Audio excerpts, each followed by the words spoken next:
Hi, I'm Elisa and this is the InsecureEpicure. Today we're going to be making chicken piccata.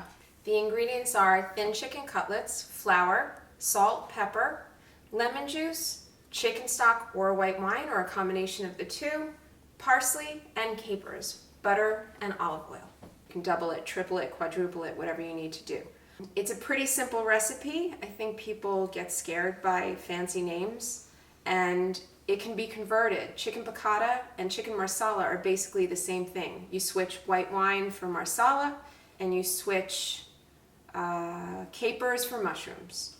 Let's get started. I've never talked about this before, but I think it's important. If you put your cutting board down on a counter, it tends to slide when you cut. So I always take a piece of wet paper towel or a small wet towel and I put it underneath the cutting board and push down a little, and then the cutting board doesn't slip. I'm going to take my parsley and cut it up. You need about a tablespoon, a little more wouldn't hurt. We had a party. Notice how I've left the stems on the parsley. We had a party during a power outage and I didn't have a lot to work with. Notice my fingers are tucked under. We didn't have a lot to work with. I had some canned salmon and some capers and some onions and some parsley. So all I did was use the parsley leaves and I put the rest of the stuff in the compost. And while we were greeting my guests, my dog ate the entire salmon salad and I didn't have any parsley left. Oops. So I used the stems instead in the next batch of salad I made. Luckily I had more salmon and it came out fine. So I don't separate the leaves unless I'm making something like a salad where you're going to eat it raw and you're really going to notice. So there I have my parsley. Next I'm going to get a lemon. I'm going to use half a lemon or the juice of half a lemon.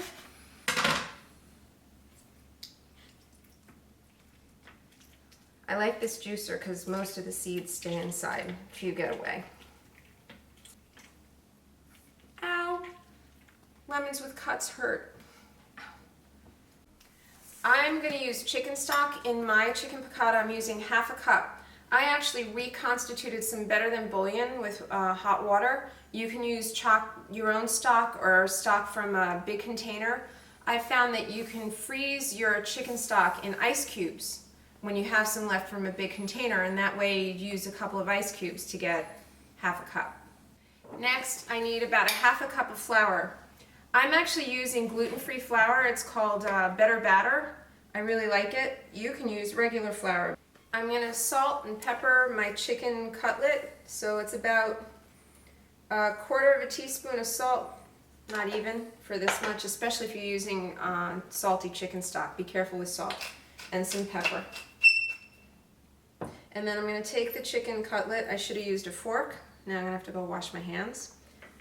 And I'm going to dredge the chicken cutlet in flour.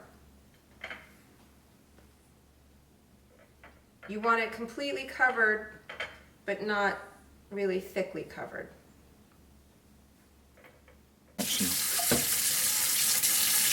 I'm cleaning my hands off because whenever you handle chicken, you want to be very careful to keep your surfaces and your hands chicken free. Let's cook. I'm going to put my stove on about medium high, and I'm going to put 2 tablespoons of oil in the pan. I'm going to eyeball it. You can measure it. You can use half butter and half olive oil, which raises the smoking point of the of the butter, but I think it's a waste. You don't really need what butter gives you at this point because you're basically just cooking the chicken, and you can use a little butter at the end and make it taste good. So I'll wait till this is heated up. And how do I figure out it's heated up? I drop a little flour in and see if it sizzles. Gotta be patient. Okay, it's making noise. I figure it's hot enough. So basically I just put my chicken cutlet in the pan. I don't move it. Hear it sizzling. And I'm gonna cook it 3 minutes on each side until it's brown. This chicken cutlet's about a quarter of an inch thick. So the 3 minutes applies to that thickness. If it's thicker, you want to use a little more time.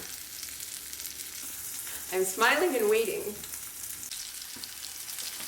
It's a little less than 3 minutes, but I notice the edges are going brown, so I'm going to flip it. Perfect. See how it's brown around the edges And I thought I had too much oil, but I moved the oil around so it gets to all the places. You're basically pan frying this. So I wait another 2-3 minutes.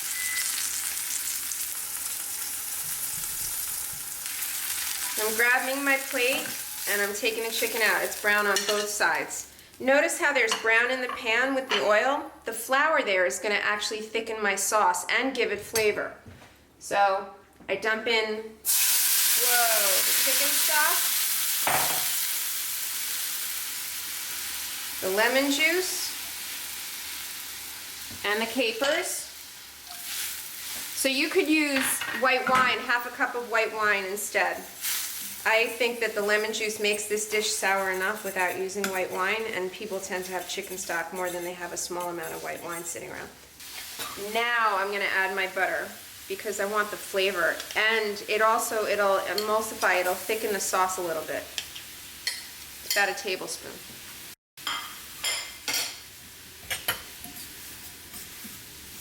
Let that melt.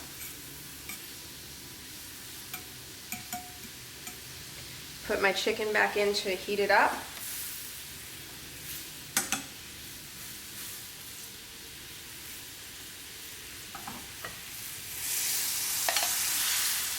Be careful always with fat and hot things. And there you have it, chicken piccata. See the lovely yellow of the lemon sauce.